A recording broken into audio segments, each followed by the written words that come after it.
जय Hind class 10th Bihar board objective question. तो आप सभी साथियों से आग्रह है कि हमारे सेशन से जुड़ जाइए जो भी क्लास 10th में है, और इससे पहले का जो सेट नहीं देखे हैं उसको भी जरूर देखें। चलिए यहाँ पर क्वेश्चन हमारा जो कहता है 1 नंबर में, यदि ई घटना हो तब पीई प्लस पीई डैश का मान होगा। पी माने होता है घटना, पीई डैश माने घटना नहीं हुआ, इसका वैल्यू कितना होगा? इसका वैल्यू 1 होता है। क्या होता है? इसका वैल्यू 1 होता है। चलिए ये 16 में पूछ लिया है ना, 2016 में पूछा गया क्वेश्चन है। तब दिया है 2 नंबर क्वेश्चन। 2 नंबर क्वेश्चन दिया है, कहता है किसी घटना की प्रायिकता नहीं होती है। किसी घटना की प्रायिकता नहीं होती है तो माइनस जो है नहीं होती है, ये हो जाएगा किसी घटना की प्रायिकता नहीं होती है।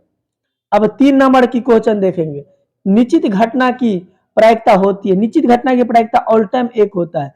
जब भी प्रायिकता आपसे पूछेगा तो प्रायिकता 1 और 0 और 1 के बीच में होता है, समझ गए? प्रायिकता 1 और 0 और 1 के बीच में, तो मतलब 0.5 आएगा, 0.9 तक आ सकता है, 1.2 कभी नहीं होगा, माइनस कभी नहीं होगा, समझ गए? तो यहाँ पर जो है कहता है निश्चित घटना की प्रायिकता 1 होता है और असंभव घटना की प्रायिकता 0 होता है। तो चलिए यहाँ पर 1 हो गया। अब 4 नंबर क्वेश्चन देखेंगे, कहता है निम्न में से किसी घटना की प्रायिकता नहीं होती है। निम्न में से किसी घटना की प्रायिकता नहीं होती है, तो यहाँ पर -5, ये किसी घटना की प्रायिकता नहीं होती है।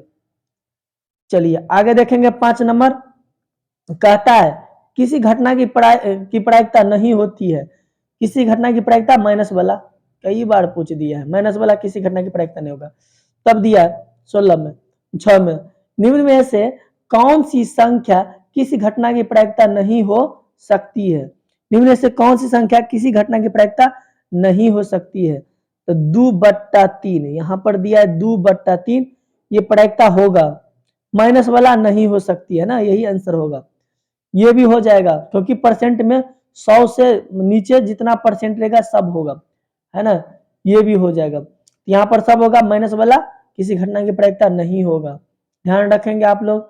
तब दिया 7 में, एक पासा फेंकने पर 3 पाने की प्रायिकता होगा, है ना। एक पासा फेंक दिए तो 3 आना। पासा माने लूडो का छकरी, लूडो के छकरी में 1 से लेकर के 6 तक लिखा रहता है ना। तो प्रायिकता का फॉर्मूला होता है संभावना बटा कुल घटना, तो कुल कितना हुआ 6 और संभावना, तो एक पासे फेंकने पर 3 आने की प्रायिकता क्या है?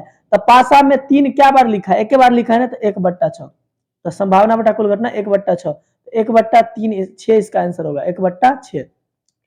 चलिए अब 8 में, एक पासे फेंकने पर एक अभाज्य संख्या पाने की प्रायिकता। अभाज्य संख्या क्या होता है?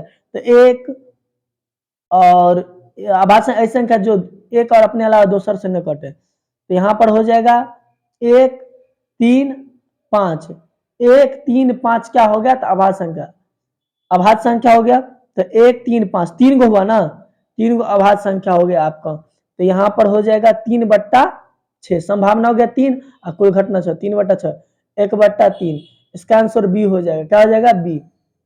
चलिए आगे 9 नंबर, 9 नंबर में कहता है दो पासे को एक साथ फेंकने पर दोनों पर समान संख्या पाने की प्रायिकता क्या होगा? दोनों पर समान संख्या, सबसे पहले 2 पासा फेंका तो 6 गुने 6, टोटल घटना 36 हो गया। क्या हो गया? 36, संभावना बटा कुल घटना, तो कुल घटना 36। यहाँ पर 2 पासे को एक साथ फेंका गया, दोनों पर समान संख्या पाने की प्रायिकता, दोनों पर समान आ गया, है ना। तो इसका जो हो जाएगा आपका, तो यहाँ पर था कि 2 पासे को एक साथ फेंका गया, है ना, फेंकने पर दोनों पर समान संख्या पाने की प्रायिकता क्या होगी? यहाँ पर 1/6 होगा, क्योंकि 2 पासे की कुल घटना हो गया 6 का 36, समझ गए। दोनों पर समान अंक तो 6, तो 6 का 6 का 36, तो 1/6 इसका आंसर हो जाएगा। उसके बाद है 10 नंबर क्वेश्चन। 10 नंबर क्वेश्चन है, एक सिक्के को एक बार उछालने पर चित आने की प्रायिकता क्या है? एक सिक्के को एक बार उछालने पर चित आने की प्रायिकता क्या है? तो यहाँ पर जो इसका हो जाएगा, एक सिक्का होता है तो चित आने की तो 1/2 हो जाएगा। सिक्का में क्या होता है? एगो चित एगो पट होता है, संभावना एक एगो का ना, 1/2 इसका आंसर हो जाएगा। चलिए 11 नंबर क्वेश्चन देखते हैं। 11 नंबर क्वेश्चन कहता है दो सिक्के को उछालने में दो दो ये क्या लिखा है?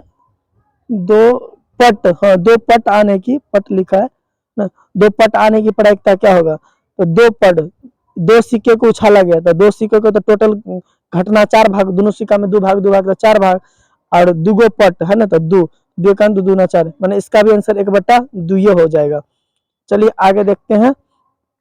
अब यहाँ पर 52 52 52 पत्तों की अच्छी तरह फेंटी गई गड्डी में से एक पत्ता निकाला जाता है तो एक इक्का प्राप्त होने की प्रायिकता क्या होगा, तो इक्का 4 गो होता है, इक्का क्या गो होता है, इक्का 4 गो होता है, तो 4 और टोटल 52 पत्ती का संख्या कितना 52, तो 4 का 4 4 तिया है ना, 13 चौका 52 मतलब 1/13, इसका आंसर 1/13 हो जाएगा।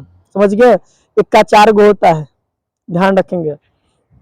अब दिया 13 नंबर क्वेश्चन, कहता है ताश के 52 पत्तों की अच्छी तरह फेंटी गई गड्डी में से एक पत्ता निकाला जाता है तो एक तस्वीर वाला प्राप्त होने की प्रायिकता क्या होगी, तो तस्वीर वाला भी यानी क्या गो होता है, 4 गो गुलमा, 4 गो गुलमा, 4 गो बेगम, 4 गो बादशाह, तो 4 4 8 12, 12/52 है ना, 12/52, तो काटेंगे इसको जो है काटेंगे 12/52, तो 3 से काटते हैं, 3 एकान 3 और 12/52, तो कितना से काट दें, 4 तिया 12, 4 से काटते हैं, 4 एकान 4, ये आ गया 4 एकान 4, इसमें 12, 4 तिया 12 और 4 तिया 12, तो 3/13, 3/13 इसका आंसर हो जाएगा, ऑप्शन नंबर ए हो जाएगा 3/13। चलिए अब यहाँ 14 नंबर क्वेश्चन देखेंगे।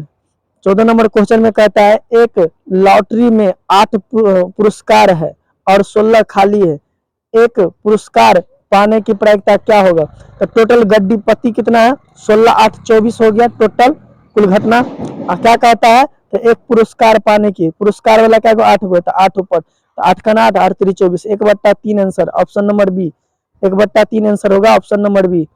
चलिए अब 15 नंबर क्वेश्चन, कहता है 20 टिकट जिन पर क्रमशः संख्या 1 2 3 से 20 तक लिखा है, इसमें से यादृच्छ एक टिकट निकाला जाता है तो टिकट पर 5 के गुणज की संख्या होने की प्रायिकता क्या है, देखिए 20 तक लिखा 5 की गुणज, तो 5 का 5, 5 दूना 10, 5 तिया 15, 5 चौका 20, 5 चौका 20, तो क्या बार 1 2 3 4 बार है ना, 4 बार आता है, तो 5 की गुणज की संख्या क्या होता है, 4 बट्टा और टोटल क्या हुआ है 1 से लेकर 20 तक, तो 4/20, 4 एकान 4, 4 पंचे 20, 1/5 आंसर 1/5 ऑप्शन नंबर बी हो जाएगा। आपको